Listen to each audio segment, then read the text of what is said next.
Bom, pessoal, então esse vídeo aqui é sobre MRUV, movimento retilíneo uniformemente variado, mas vamos iniciar ele aqui dando uma recapitulada aí sobre MRU. Bom, então antes até do MRU, né, a gente tem ali o que seria a ideia de um movimento uniforme, o MU, e a ideia desse movimento, então aqui, é quando um corpo realiza um movimento a uma velocidade escalar constante, diferente de zero, né? Vamos dar uma olhadinha aqui. Está aí o corpo, né? Está em movimento, fazendo em algumas curvas, mas a velocidade dele aí se mantém constante, né? Ou seja, ele não está mudando a velocidade à medida que o tempo passa. Já então o movimento retilíneo uniforme é quando o corpo então realiza um movimento retilíneo, né? Seguindo então uma trajetória retilínea, uma reta, né? E isso também ocorre então a uma velocidade constante, né? Então, está ali o objeto em movimento, né? Deixa eu sair daqui. E ele está seguindo então seu movimento aí a uma velocidade constante. Ok. Bom, agora a gente vai dar uma olhadinha então no movimento, o movimento uniformemente variado, que é então quando o corpo realiza um movimento a uma aceleração constante agora.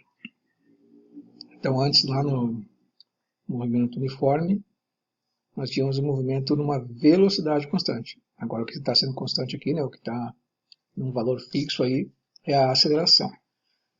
Bom, então, né, como a aceleração é constante, isso significa, né, que o corpo ele vai então ganhando velocidade ou perdendo velocidade, né? Nesse caso aí deu para ver que o corpo foi ganhando velocidade, né? Ele começou numa velocidade mais lenta e foi ganhando velocidade à medida que o tempo passou, no espaço que a gente observou ele.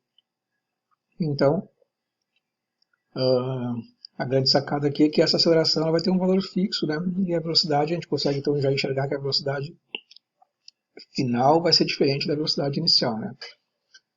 Nesse caso, a velocidade foi maior, né?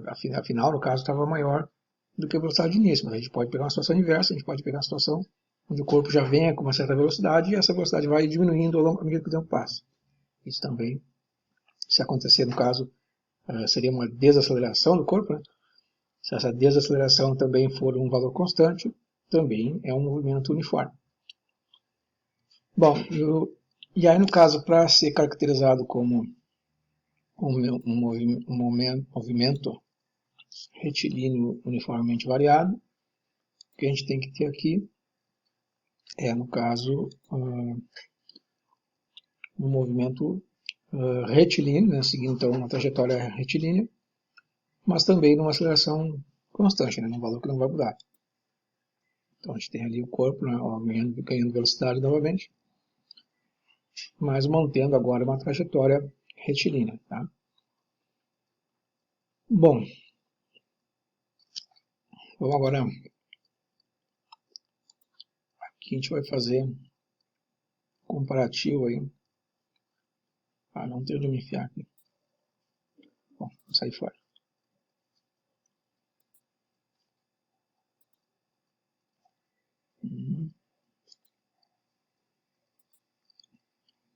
Não consegui sair fora. Bom, vou ter que ficar aqui então. Bom,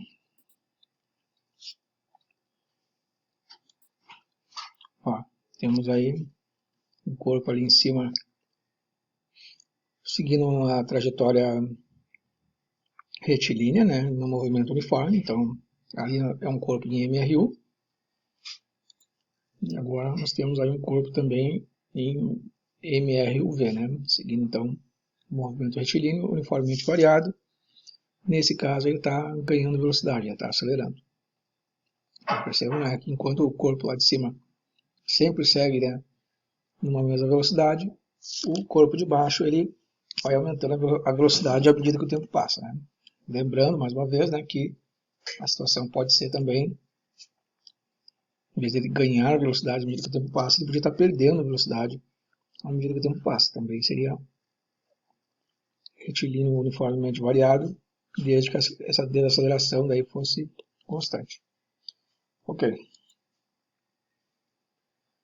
E aí, o que a gente viu, né, em termos de quando a gente fez o nosso estudo lá em relação ao MRU.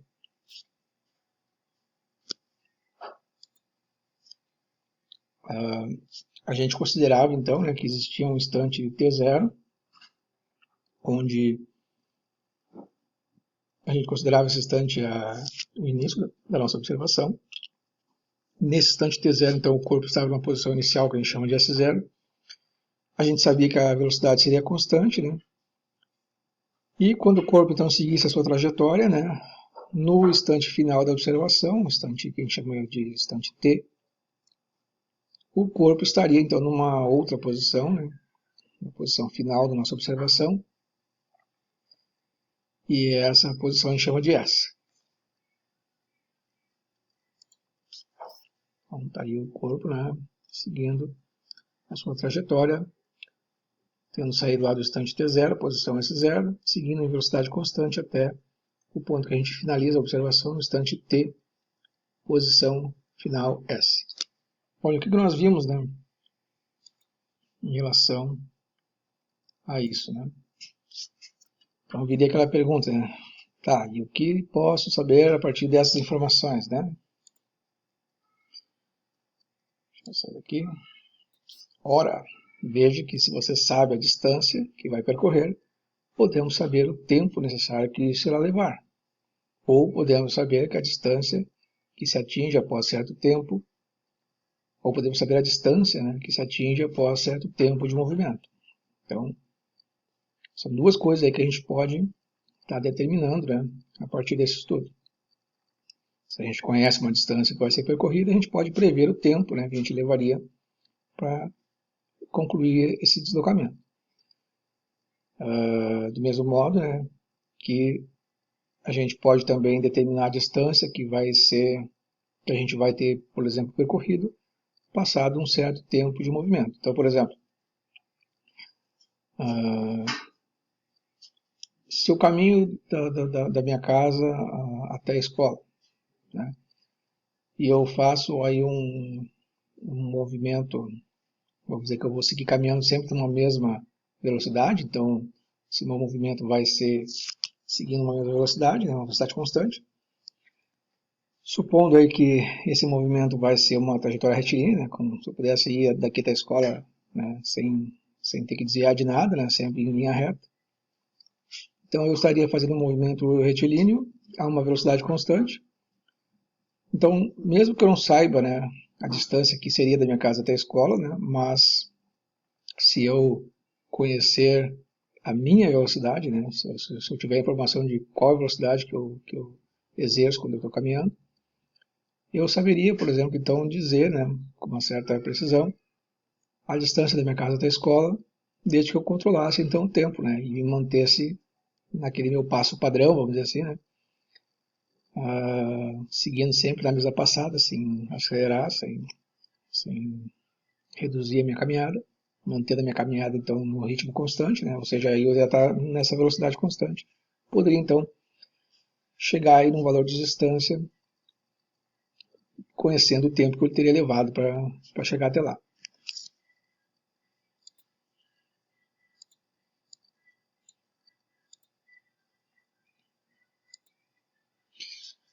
Uau, mas como posso fazer isto, né, professor?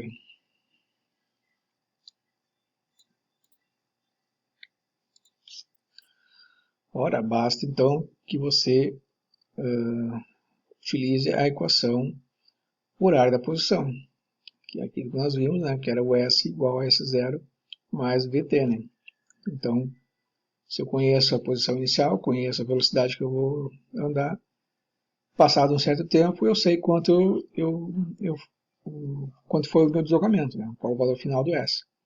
Do mesmo modo, né, se eu, como eu disse dessa questão da caminhada da escola, né, Não, da escola não, a caminhada da escola já seria essa situação aí, né? A caminhada da escola seria essa equação do jeito que ela está, né? Eu pegaria a minha posição inicial, que eu posso considerar como sendo zero, que eu considero como referência zero na minha casa. Aplicaria a velocidade que eu sei que é a velocidade que eu emprego quando eu estou caminhando.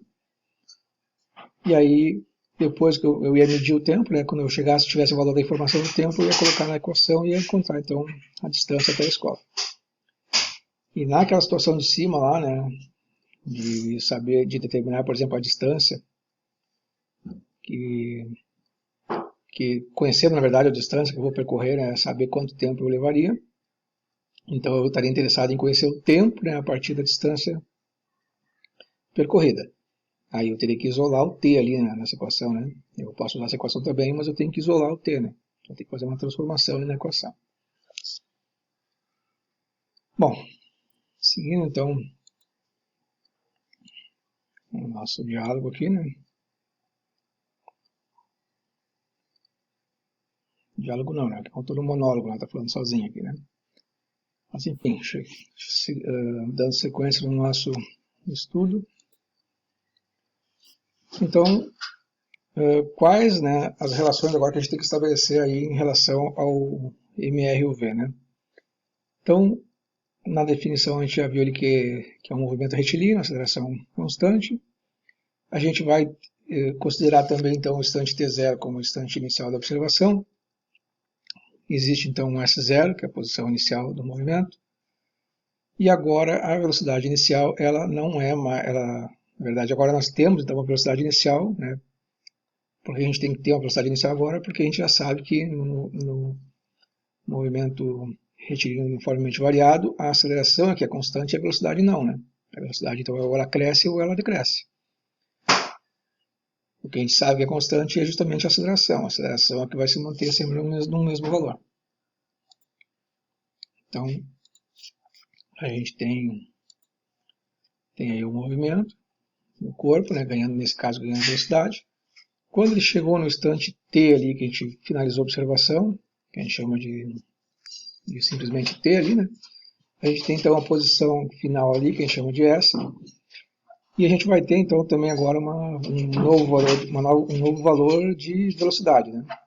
A velocidade, no caso, naquele instante, ela é diferente da velocidade inicial do corpo. Essa velocidade, então, ela pode ser maior ou menor comparada à velocidade inicial, né? Quando ela for maior, significa que o corpo acelerou. Quando ela for menor, significa que o corpo desacelerou, né? Ele perdeu a velocidade. Bom, e aí também nós temos uma nova equação molar da posição, onde nessa equação, então, a gente pode também prever o tempo a partir de esse tempo necessário para percorrer uma determinada distância, né? E podemos também prever a distância que a gente vai acabar atingindo após um certo tempo que a gente esteja aí executando o movimento. Temos também uma segunda equação horária para esse tipo de movimento, que é chamada equação horária da velocidade, onde então é possível prever agora a velocidade atingida após um certo tempo de movimento, que seria esse v aqui, né? A gente pode então determinar qual a velocidade o corpo atinge depois de um certo tempo que ele está aqui ganhando velocidade ou perdendo velocidade, né? E temos uma terceira equação ainda aqui. Tem que sair um pouco para lá. Temos uma terceira equação agora aqui, que é a equação de Torricelli, onde então a gente pode prever também qual é a velocidade que vai ser atingida, mas não após um certo tempo de deslocamento, e sim após uma distância que tenha sido percorrida. Tá? Então percebam que não aparece o t nessa equação, né? Então a gente pode perceber qual é a velocidade para conhecer a aceleração e o deslocamento e a velocidade inicial.